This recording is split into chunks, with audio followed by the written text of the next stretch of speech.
When we were thinking of conceptualizing Sheher Kiska Hai, we thought that it's rather incomplete to think of that question without thinking about mobilities.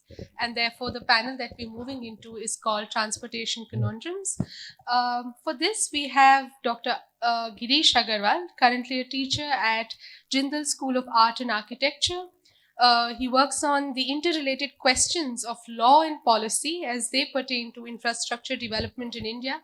He's especially interested in how roadway design and urban layout influences road safety. With him, we will have Ratnam, who we all know as someone who has initiated us into bus routes, willingly or unwillingly, and is also someone who writes extensively and very regularly and meticulously on bus routes in the city and other things that are happening with respect to buses in different cities. He writes them on Love of Z. So, can I invite Dr. Girish Agarwal and Ratnam to take over this panel? So yes, I do work on law and policy issues as they relate to transportation, but it's broader than that. I actually look at urban infrastructure as a whole. But particularly for this panel, what I want to focus on is public transportation, but with city as a walkable space. Right? My take is that roads should first be for people to walk on, hang around, talk. Right? Then comes non-motorized transport, then comes motorized transport, except our priorities seem to be flipped. All our designs, all our layouts, if you look at how streets are done, they're done for motorized vehicles and predominantly not even for public transport but for cars. Right? Right outside the school, we have a flyover for no earthly reason. If you look at traffic flow patterns, there is no need for flyovers in any cities in India. Right? But since the 80s, I think the first flyover in Delhi came up in 78, 79, and we've been making them ever since. So anyway, so predominantly I look at and I push the idea that cities should be made for walking. Right? If we look at what people do in India, if you look at trips, 30% of all trips, even in big cities, are done on foot. Right? And as you move towards smaller towns, the percentage just goes up. Even in Delhi, which has the highest concentration of cars, less than 15% of the population actually has access to cars. But if you look at any street, it's completely clogged with cars. So what exactly are the function as far as the city is concerned? What function are cars serving? Right? Nothing. This, of course, is when I go most places in a car. So there's always that contradiction on why people do what they do and how do we change that. Like I can say make cars expensive to increase public transportation, but really is that politically feasible? People are looking for the most convenient mode of transport. Right? There are very, very few people who make a political statement when they're using transportation. Right? And the only people who do make a political statement are people who can afford alternatives. So most people who are taking the bus are taking it out of economic necessity. Most people who are walking to work or riding a bicycle to work are doing it out of economic necessity. If you made it possible for them to ride a motorized vehicle, they'll use a motorized vehicle. So it has to be thought of not in terms of trying to persuade people that this is good or this is bad, but how do you structure policies, how do you structure the urban environment so that walking increases. Right now, the situation is that, obviously I'm most familiar with Delhi. I've spent a long time there, but it's pretty much true for every city that even if people want to use public transport, right, beyond just economic necessity, it's nearly impossible for people outside of a certain age range and gender range to, in a sense. Right? Like in Delhi, if you look at the metro, who does the metro carry? Right? Outside of rush hours, close to 2/3 of the people on the metro are 18 to 35-year-old males. Right? And there's a reason for that because access to the metro stations requires you to be reasonably fit. Right? Requires you to be able to hop onto 8-inch, 10-inch high footpaths, right, to go across broken areas. None of the metro stations have good ingress or egress in any sense. Right? Using the metro in Delhi, I mean, let me be right. Metro in Delhi was pushed with the idea that it will take cars off the road. Right? If you ask DMRC, they still make that claim on the website. Right? Any public meetings, they'll loudly make that claim. If the Delhi Metro was running at full capacity at all times, it would carry about 3 to 5% of the commuter traffic. Right? So it still leaves way more than 90% of the people out of the loop, even if they wanted to use the metro.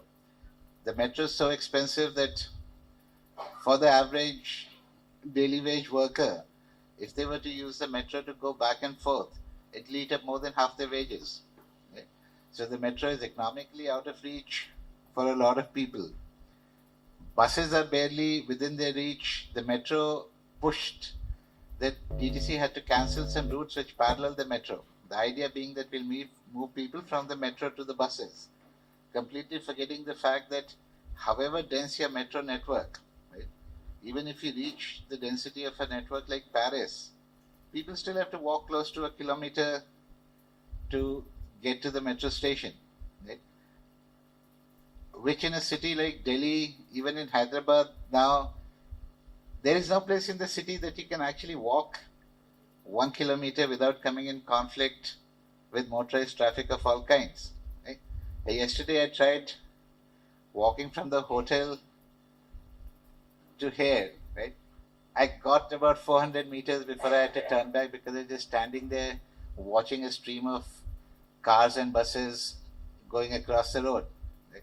And even that 400 meters was on the road, weaving in and out of traffic. Right? And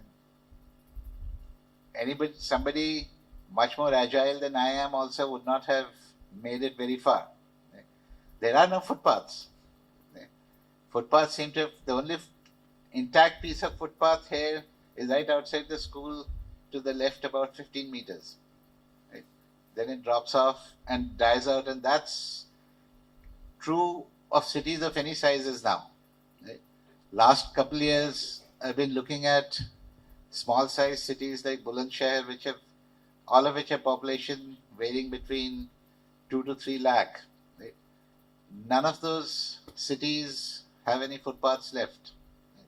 There are bits and pieces here and there. This whole new thing of making footpaths over nalas by placing concrete blocks which don't align. Right?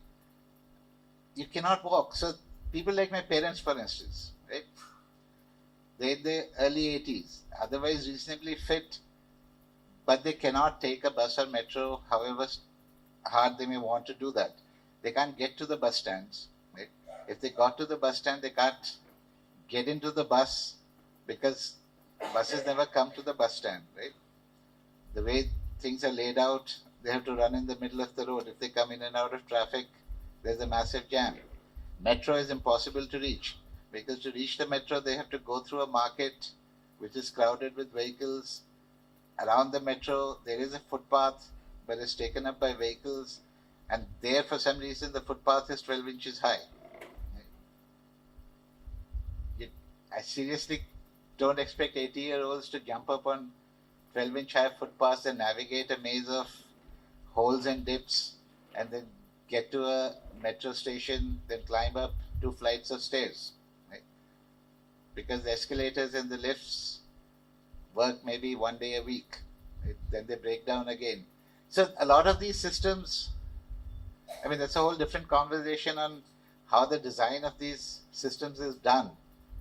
They're all done in isolation. We lift the designs from somewhere and make them. But the primary thing is that however strong a will to make public transportation, that will not work unless cities are walkable. Unless you can walk at least around your neighborhood without fear of being run over.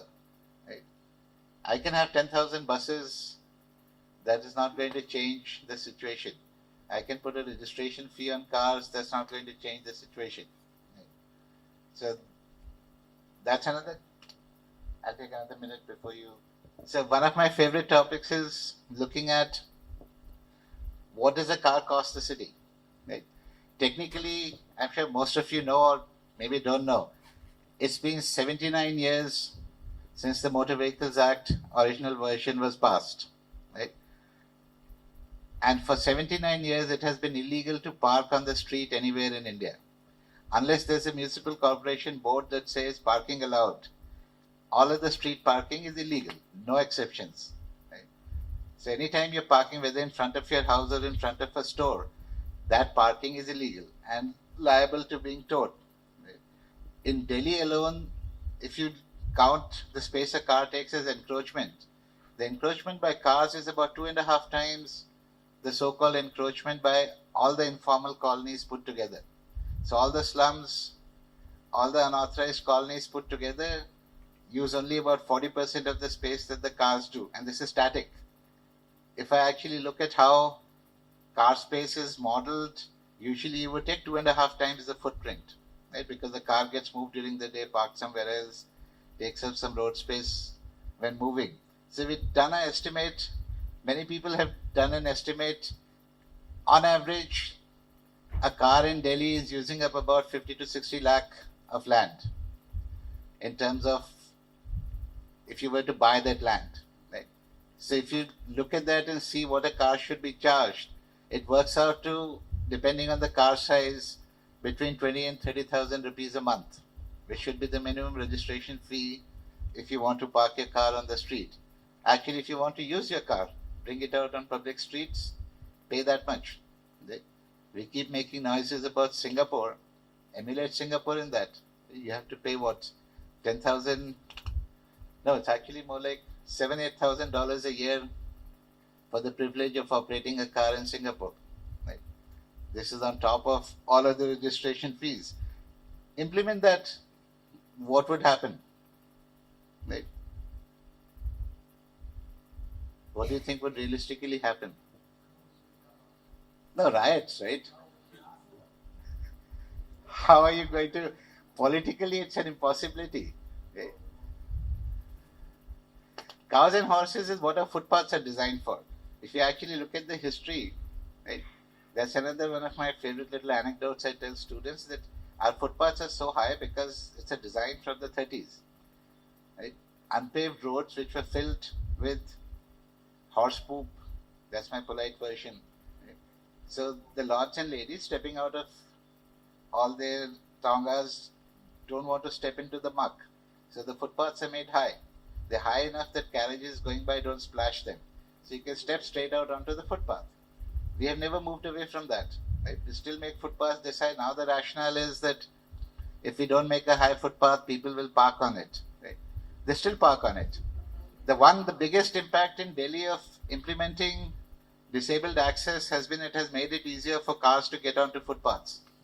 If there are ramps on both sides, that's what the ramps are used for. Cars get onto it. Right? No enforcement on that.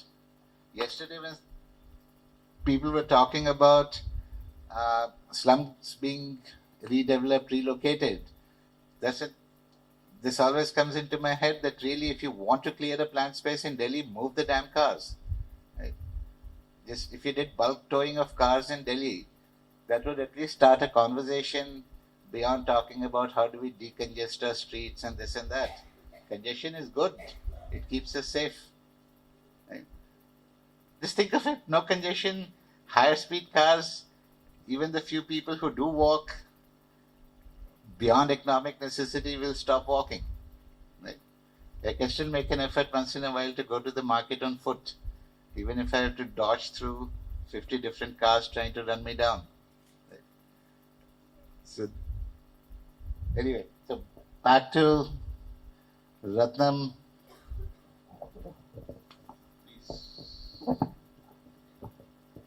Hi, can you all hear me?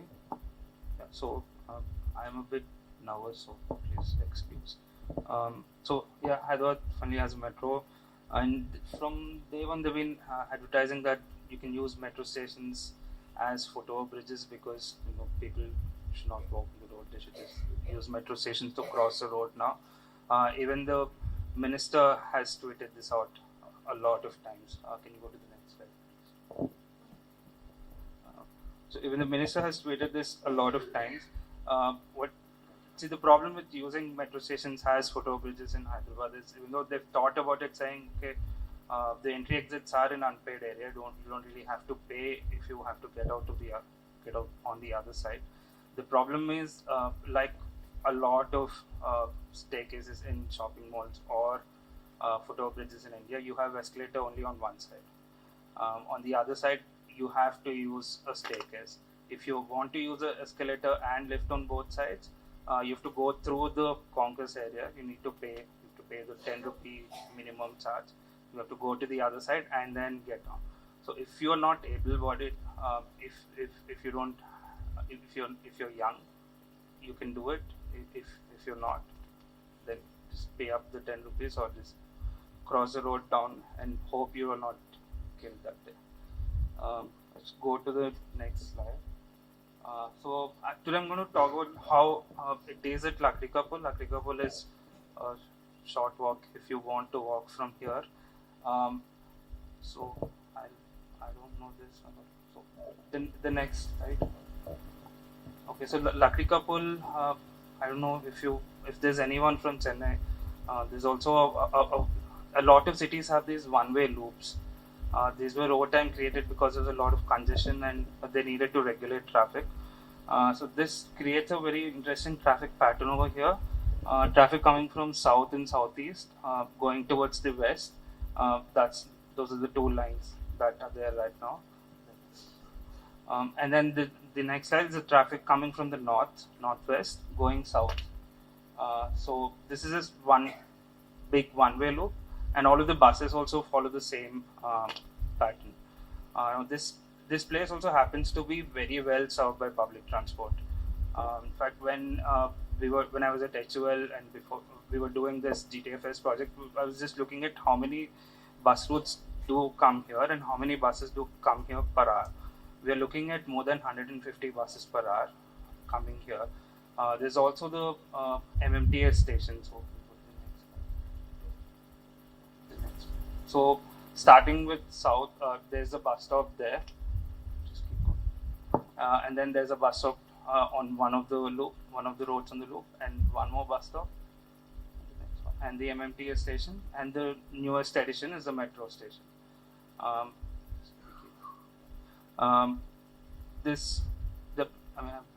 given you what all is there here. Now last weekend when I was in Hyderabad, I tried walking around the loop to see if I can make it from the first bus stop to the bus stop here, because let's just assume I had to print something. So there's a very famous printing shop over there, KGN. I had to go to KGN, and from there, I had to go back to HUL. I had to come back to the bus stop, the last bus stop. So let's see how I managed to go there. So the next slide. So starting from the first bus stop, that's how it looks. I hope it's clear. It was very dark that day. It was going to rain. So that's the waiting area. That also happens to be the footpath. Behind it are the quarters for BSNL. And yeah, that's how much space we have. That is all the place for you to wait, for you to walk, and also for the bus to come. What happens when there isn't enough space in the bus stop to wait? What do people do?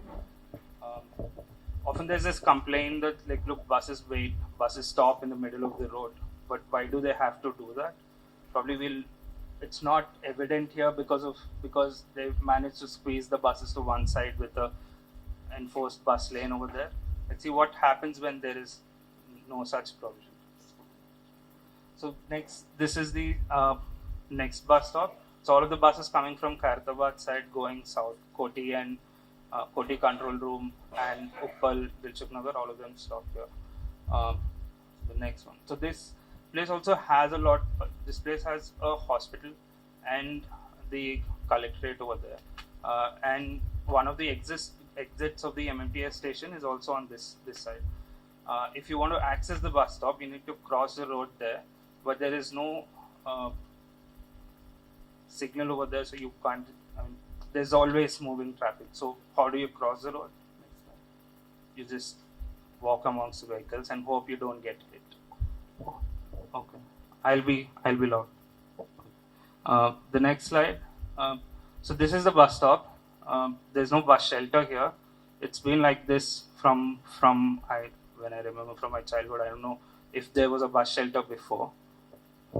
Yeah, it's fine now. Okay, so that's the only thing we have. Again, there's no place for people to wait on the footpath because there's also a lot of street infrastructure over there. There's electric poles and stuff, so people just wait on the road, and autos just wait there. And there's a bus trying to dock there.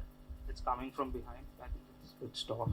Okay, there's a bus trying to dock there, but it cannot really stop because there's already an auto, and there's also no place for people to walk. That's the ramp for the hotel behind, because they're pretty high from the plinth is pretty high from the road.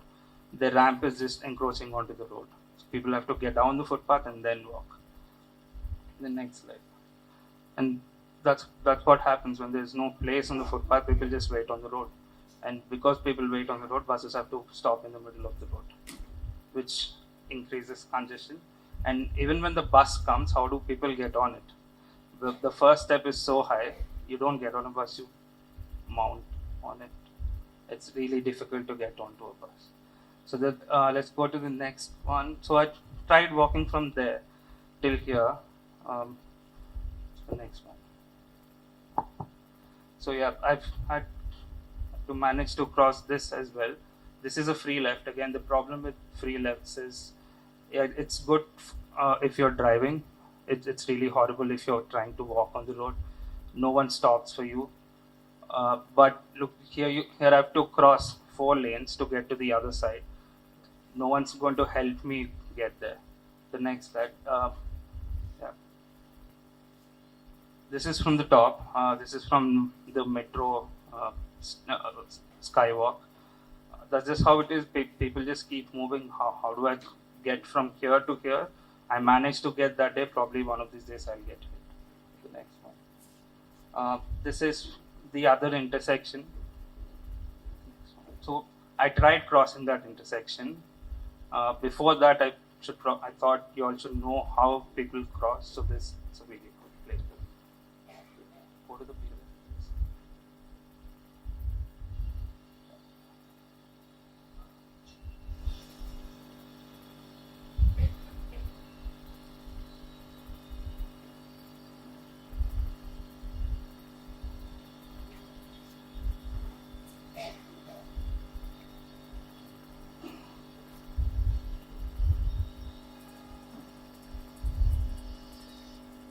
Yeah, there's no help.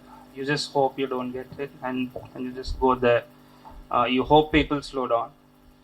What if people don't slow down? In the morning time, it's easy, but how do you do it in the night? The next one. So this looks pretty. This is one of the new metro bus shelters on their footpath. The footpath is by L&T.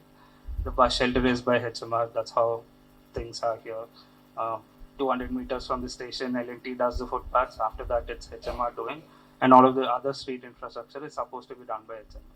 So L&T does design it for something, and then HMR comes, oh, there's space here, let me put a bus shelter.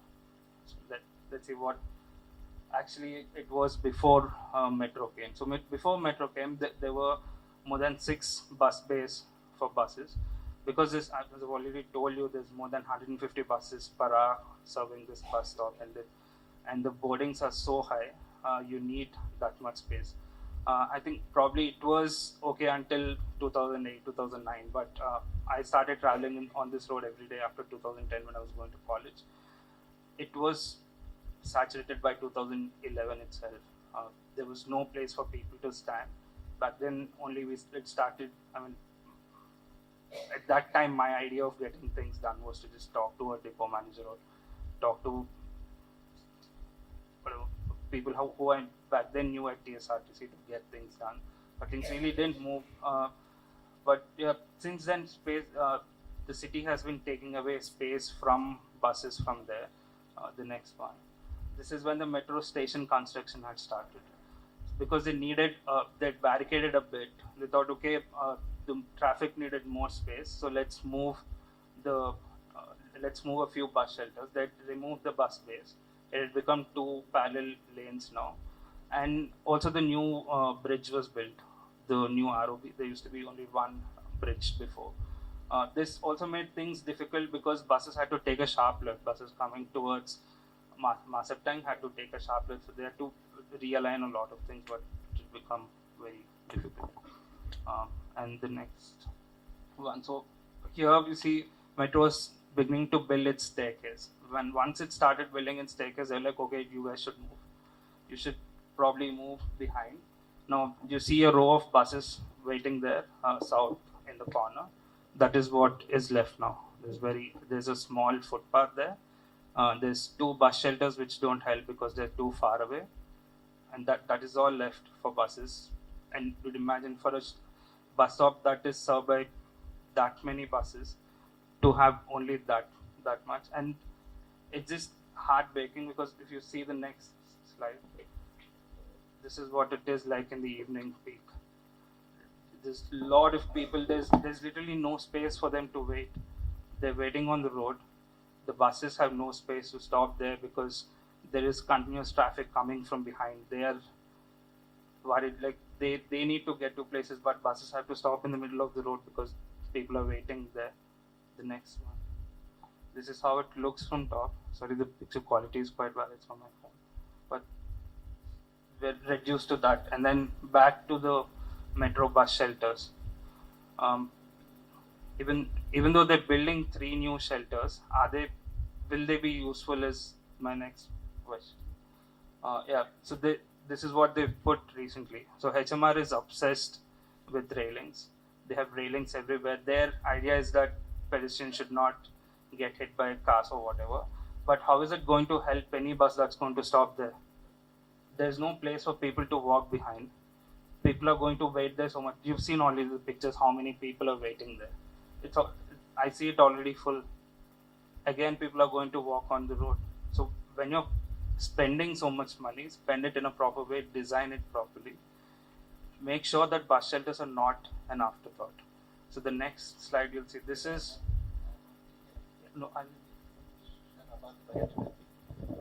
So one thing you'll notice in all of this is that all the bus stands are still being made at the edges of the road. BRT in Delhi tried something different, but for political reasons, it got bumped around. So if you think about it, right, somebody coming on a bus gets off on one side, right? Let's say in the morning they get off on the south side and they work on the south side, whatever. But in the evening, then they have to cross bi-directional traffic. If you made the bus stands in the middle, right, the amount of traffic that you have to cross goes down. Right? You're only dealing with traffic in one direction at one time. Buses don't have to pull out of traffic and pull back in. What stands on the side do is the bus has to come out of the mainstream of traffic and then pull back. That is the primary reason I think that most buses don't pull off to the side of the road. They'll just stand in the middle and people rush to them. Right? So it's just a fundamental thing that we have never changed.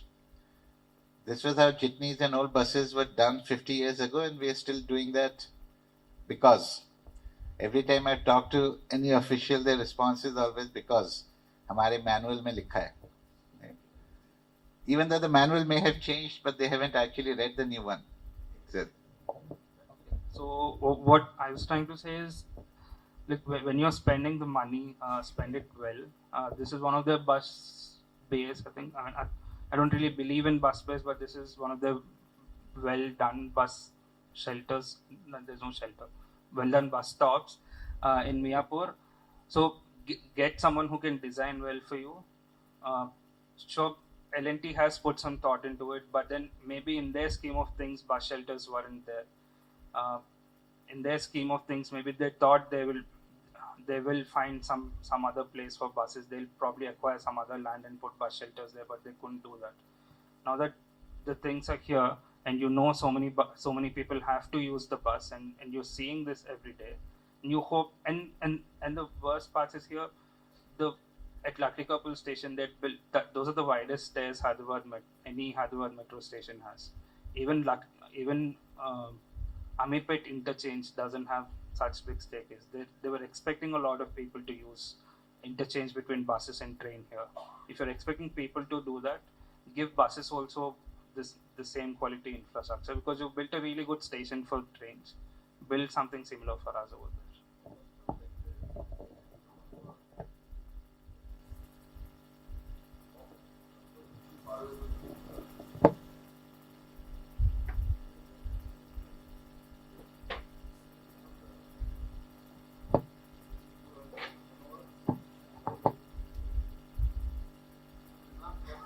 Yeah.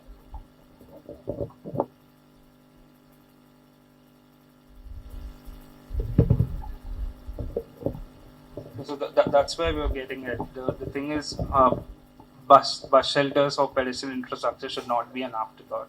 When you're designing a street, consider everyone on the street. Who's the street for? It's just not for moving traffic, it's for moving people. If you're looking at moving people, if you want people to interact with whatever is there on your street, because there's retail, there's offices, if people are going to walk, design it for them as well. Don't design it only for moving traffic. Sir, can we just reserve the questions for the panels to just wind up? Closing comments? Anything? Okay.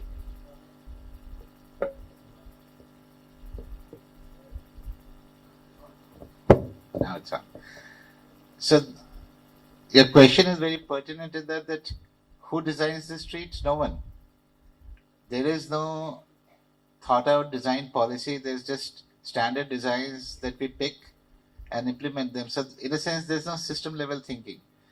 Right? The agency designing and building the roads is completely disconnected. I mean, just look at metro construction. Right? No real thought given to how it impacts the traffic. Like in Delhi, my contention is I don't have any data for that as yet. That the metro during its now 15-year-long construction spree has caused more disruptions, more pollution, more jams than it will ever alleviate in a 30-year lifetime of operations. Right? Besides that, the metro stations are made, I mean, I know the designs were lifted from US and Europe. Right? We have completely given up on building any in-house expertise in government agencies. So they lift a design and plop it there. Now in India, what sense does a park and ride lot make? People who can afford cars are not riding metros, right? Except for little things like if I have to go to Old Delhi, yes, I take the metro because taking a car there is way too painful. Right? So park and ride lots make no sense. The only places they get used is if they're close to a market. Then the people visiting the market use it. It's a very convenient lot for that. But except for now, in the last year they've started doing it, none of the metro stations have any bays for auto rickshaws or cycles to pull in. Right? Not even really bus bays. There may be a bus depression a little bit away from the metro station. So every metro station in Delhi is a choke point because in front of it the road is completely blocked by auto rickshaws or e-rickshaws or whatever in that neighborhood is being used. Because people need some way to get that so-called last mile connectivity. But the metro designers, builders gave no thought to that. Right? That's the same with any road system. Right? All the new highways that we are building.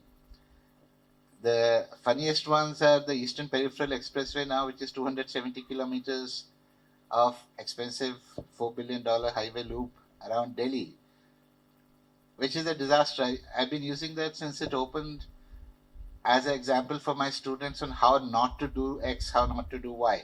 Every element of that, including design and construction, is a perfect example of how not to do it. Right? There are, on the other expressway connecting Delhi and Greater Noida, right, there are bus stands. On one side, somebody wanting to go to the other bus stand has to cross 8 lanes of high-speed traffic. Right? And this is truly high speed because official speed limit is 100. People drive at 110, 120 most of the time. you're expected to cross 8 lanes there with the median in between, which is a raised median with dense vegetation, right? Designed so that people cannot cross. What is the point of putting bus stand? Now, belatedly, they're building a couple of pedestrian overbridges, right? Which in itself is always, like I hear planning officials saying, oh, we built a pedestrian overbridge, nobody is using it, right? I say, why should they use it, right? If you really want to do that, make car owners stop and then drag their cars across the intersection. Let people walk, right? Roads are meant to move people. As I said, that we are designing them to move cars. If you're going to spend that much money building highways, at least a little thought need to be given to where it's going through, who's going to actually use it. Which is where again pedestrian comes in. So there's a road design philosophy which I like, which says once you figure out how wide you can make your road, right, mark out 2 areas for people to walk. Then if there's space left, mark out 2 more areas for cycles and cycle rickshaws. If there's space left, then mark out space for 2-wheelers, motorcycles, scooters. Then if there's space left, put a lane in for a car, right? Otherwise, forget the car. If there's no space left after these, that means no cars on that particular street. If we followed that design philosophy, even for a few interior neighborhood streets, that alone would make a dramatic difference. I'm told IIT Jodhpur campus is trying to do that inside their campus. I don't know how successful they've been, but at least that's how they started out doing their design. So essentially walkability. First thing on any transport discussion should be walkability. I can have the most sophisticated transport system I want, but unless I can get to it, what is the point? Okay. Thank you.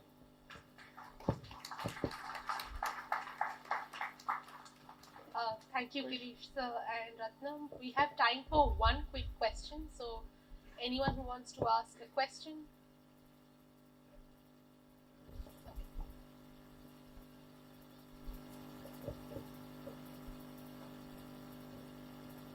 Thanks, Vanshika. I'm not sure that this is a small question, but as you're talking about it, it seems to me, I mean, I agree with you about walking, but it seems to me as if there's an issue of class and colonialism. Sorry to use those big words, right? Because who wants to walk? I mean, when you say to make a space for walking, at this moment, as India is globalizing on steroids again, the notion of walking seems to imply something that would require us to absorb a different form of being. So, see, okay, there's a very simple answer to that. I'm not talking about walking as a choice activity. I'm talking about walking as the only mode choice that you have. If you cannot afford anything else, you're walking, right? And if 30 to 50% of the people in a city are walking, you better design the city for walking, right? The people who walk by choice, like if I go walking, park my car and go walking, that's my choice. That comes low priority.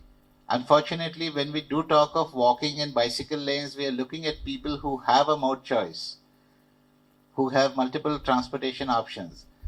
What I'm saying is people are walking, they have to walk, they can't afford anything else. That is what the design should be for. Thank you so much.